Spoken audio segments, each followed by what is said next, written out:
on the first wave of the selection competition, to inform that we expect professional applicants along the above-named functions. That's the first step. Next, we'll also announce competitions for other positions. First of all, we plan to put accent on functions of search and identification, and later on implementation and management functions operation in the future. I would like also to briefly explain that the National Agency on Asset Recovery and Management of Assets is a new public institution, public agency in the country. It's not a law enforcement agency, it doesn't have investigative functions. According to the concept for this agency, it's a service support that as of today the agency is working on, is actively cooperating with the EU Anticorruption initiative in Ukraine.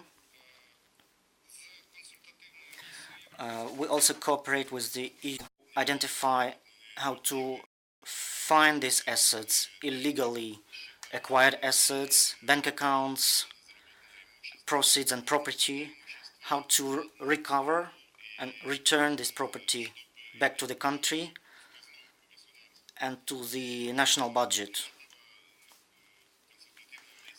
For that purpose, the EU advisory mission, jointly with other European partners, European Anti-Corruption Initiative in Ukraine,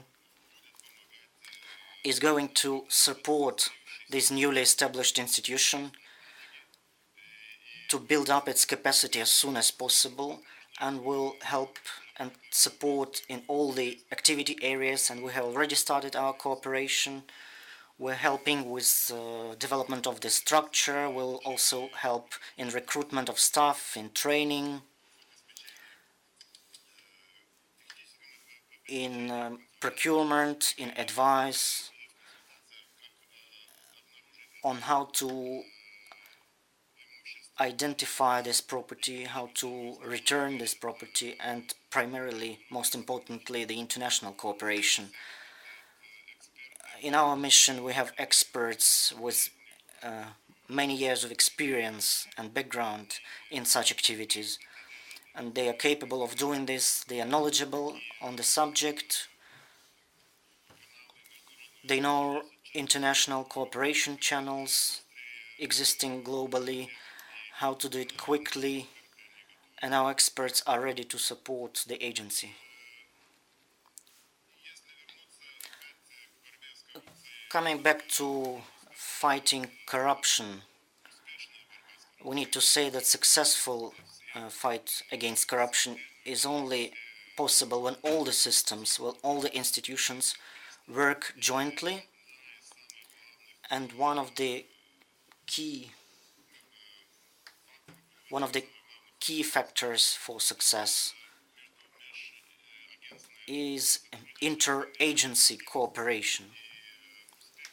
And success of ARMA will depend on how quickly it will start its operation and what kind of operational relations it will establish with other agencies, other anti-corruption agencies and other institutions, and to that end will also pay great attention to this cooperation. That's probably all that I wanted to tell you today, and I would be glad to answer your questions, and thank you for your attention. I pass the floor to the head of the EU Anti-Corruption Initiative in Ukraine, Ms. Theshelashvili. Good morning, and thank you again for your interest to this press conference on how the agency is going to develop and how international community is going to support the development of this institution. First of all, not to repeat what has already been mentioned, I would like to touch upon the importance of fighting against corruption in Ukraine and any other country in Europe. There's no need to explain this, it's obvious and quite transparent.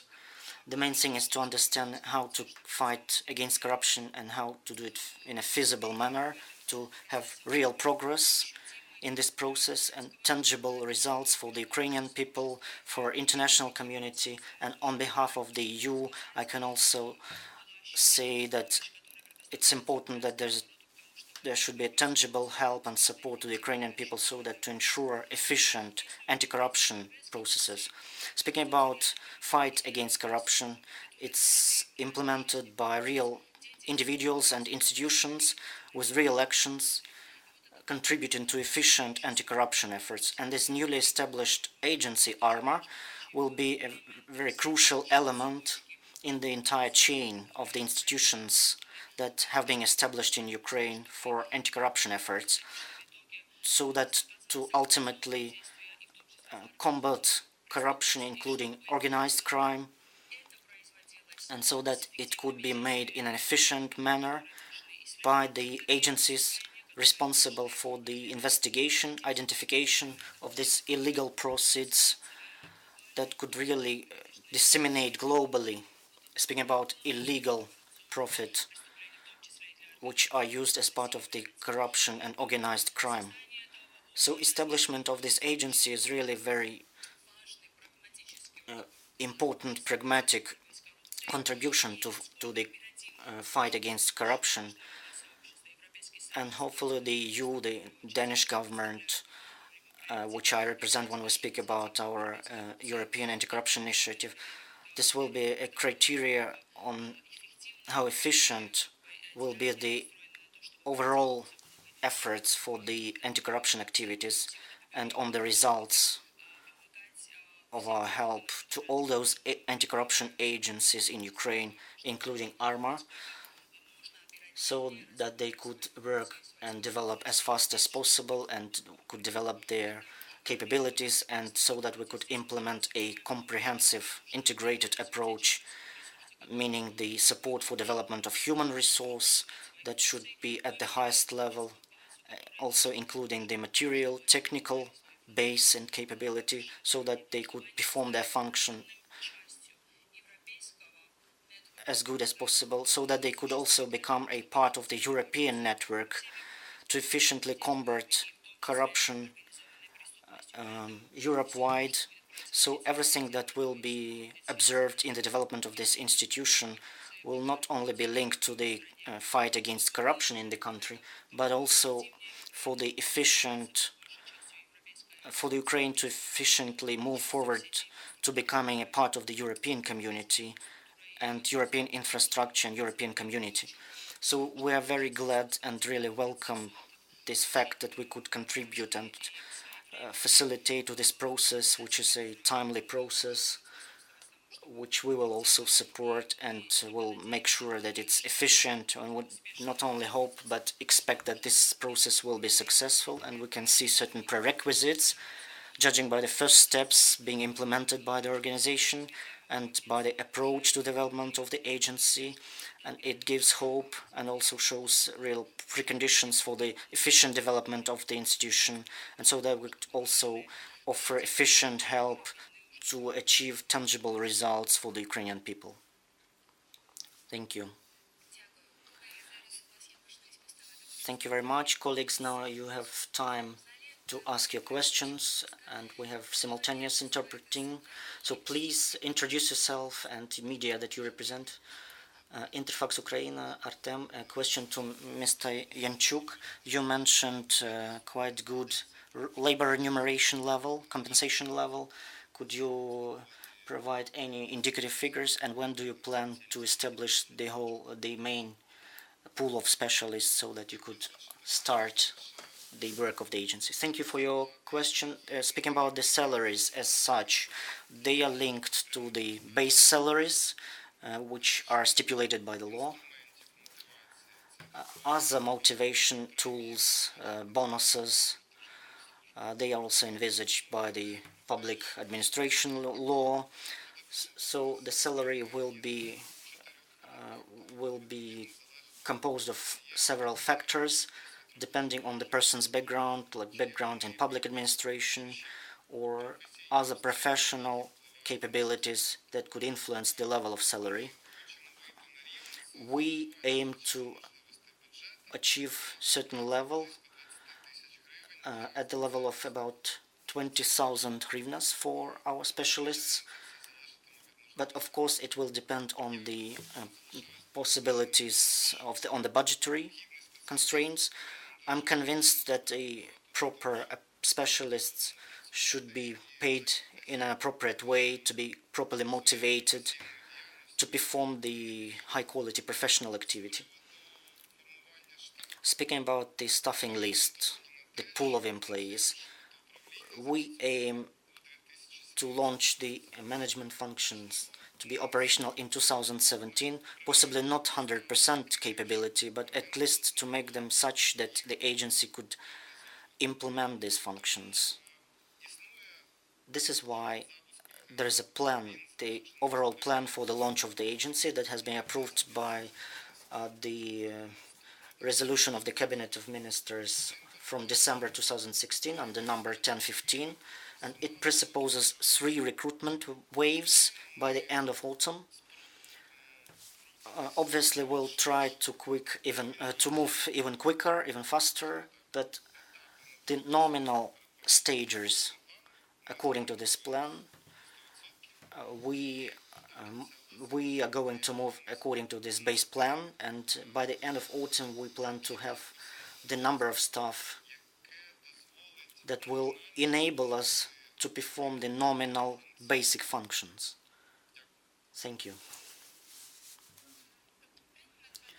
Good morning, my name is Natalia, Dilo UA. I have 2 questions to Mr. Yanchuk. First question, so how many billions of hryvnias you plan to return as a result of the agency's activities? And second question, who will be your deputy? And I also have a question to ECA. The question is, what bureaucratic problems, challenges could arise that could bring the performance of the agency to zero, and how we could eliminate or avoid those challenges? Thank you for your questions. I'll try to answer with starting from the second question.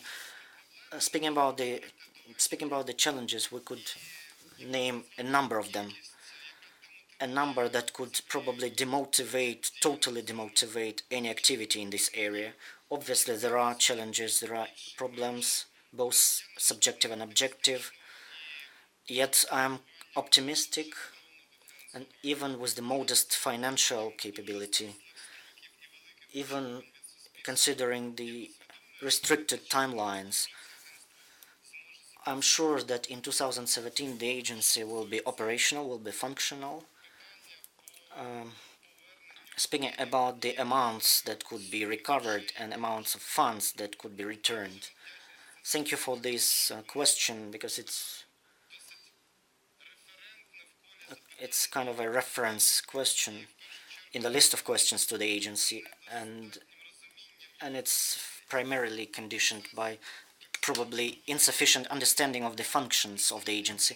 The asset recovery process, in fact, is a process in which a whole chain of agencies is involved, both Ukrainian and EU institutions. In this chain, law enforcement agencies are involved that investigate a crime case, as well as judiciary authorities that make some court decisions according to which certain assets or proceeds are either returned or there is a verdict of non-guilty.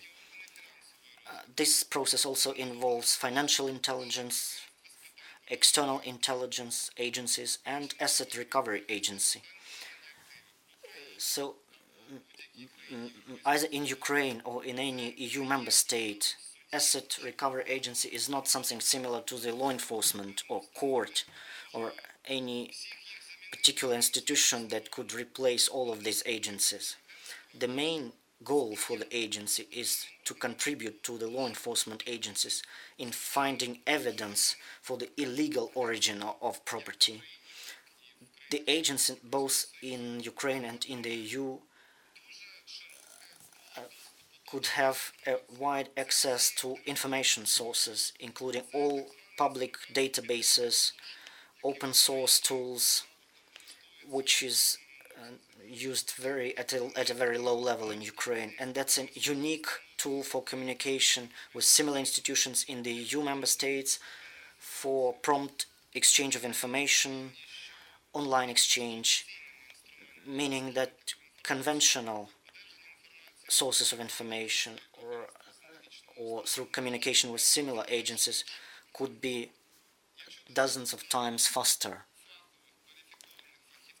If we also have experienced professional experts specializing in financial intelligence, in investigation, working as a one team, globally this gives us an effect when the law enforcement agency could get evidence of illegal origin of proceeds or property in a quicker, in a better quality way for further arrest. So asset recovery agency is an important element in the asset recovery system, yet it's not working as a standalone agency and it's not making decisions on recovery. That's a jurisdiction of a judiciary power. It does not investigate criminal proceeds because that's the responsibility of the law enforcement agencies. So this is why I cannot give you particular figures on the recovery of proceeds because the agency is not a standalone in recovery. It could contribute to recovery of assets, and that process could be quite tangible, as almost in all the EU member states, similar agencies work quite in an efficient manner, but time will show.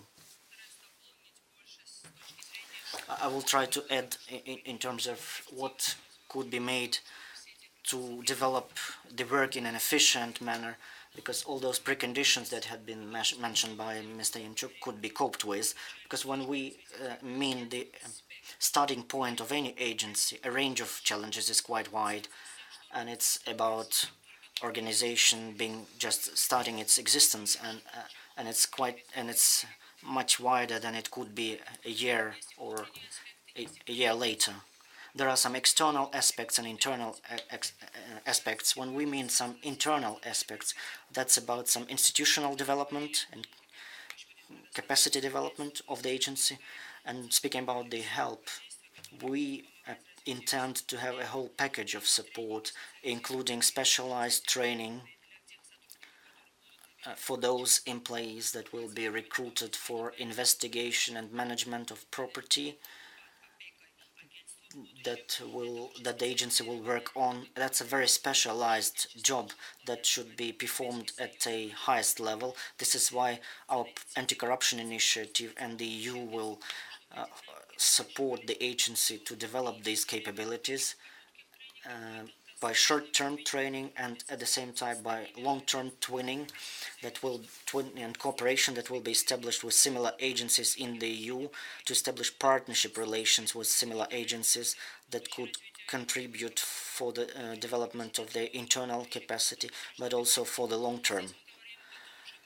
We also intend to support in terms of procurement and material base, as Mr. Yanchuk mentioned, access to databases, to platforms that could help investigate open source information available for identification of such illegal or corrupt proceeds and assets, and also specialized communication with similar agencies and international organizations where there's also some closed or confidential information that could be accessed.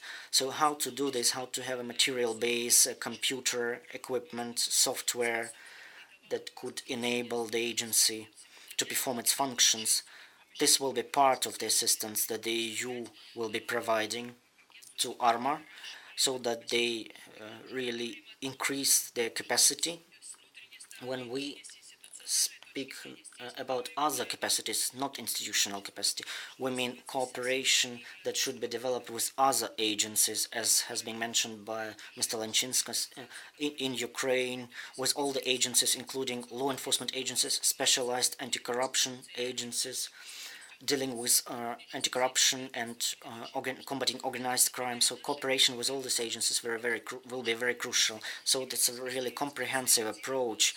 The EU has consolidated its assistance in the anti-corruption area. We're not choosing just one particular agency, we're supporting the entire sector, anti-corruption sector, so that it develops as an entire structure.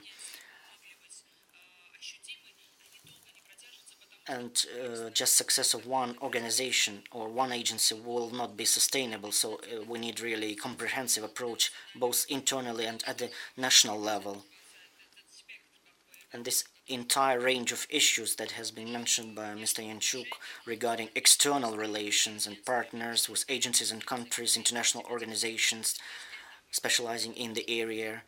Without that, of course, the work will not be possible, and this is also our commitment to help the agency become part of this network so that they develop these partner relations and know how to build up these relations to support its work. And I'm convinced that after a number of years, after several years, we will have efficient agency that could also share its experience and also offer training for other countries on how to develop this area and how to achieve success under the conditions when many people think that success is hardly achievable, but I think that it can be achieved given the consolidation of internal and external factors. Just wanted to add that international assistance and the EU assistance is very important, but also help inside Ukraine from other already operational public institutions is very crucial as well. And depending on how quickly you'll resolve all the bureaucratic questions on ensuring access to databases, how quick these databases will become available to the new employees of the agency, how quickly the new software will be installed. Those are all the preconditions and prerequisites for the success. So I also would like to express hope that the agency has much less bureaucratic challenges and issues compared to experience of establishment of other institutions. And who will control the further fate of the assets and which functions the agency could perform particularly? Please, whom do you address your question to? That's optional. Mr. Yanchuk, then, please. Thank you for your question, and again, it's stresses the need to explain on the functional tasks for the agency. The concept for the management function is to prevent loss of value for the arrested assets. As part of a criminal proceeding, anything could be arrested. Object of crime, tools of crime, or proceeds from crime. Criminal proceeding could last for a year, half year, or longer, sometimes on some subjective and sometimes on some objective reasons. Over that time, asset could be losing its value, as nobody could manage that asset. So the logic behind the management function in Europe is that to prevent loss of value by certain assets. There are certain assets that, due to their physical condition or their economic peculiarities or market peculiarities, could lose their value. A typical example is some electronic appliances or equipment or food. A criminal proceeding could finish either with confiscation or with verdict of non-guilty, simply speaking. So the state and the person accused as part of the criminal proceeding are both interested that an asset which has certain value at the moment of arrest could also have the same value at the end of the criminal proceeding. With that purpose, in Europe they introduced the arrested asset management function. First they established the function for search and identification of assets for further arrest, and later on Another compulsory legal act in Europe was that certain institutions should be responsible for the function of management of arrested assets. According to this approach, this function works in Europe, irrespective of how it is implemented technically. An agency remains responsible for preservation of the value of asset. Similar model is stipulated by the law of Ukraine on the Ukrainian Asset Recovery and Management Agency. Thank you. Dear colleagues, next question, please.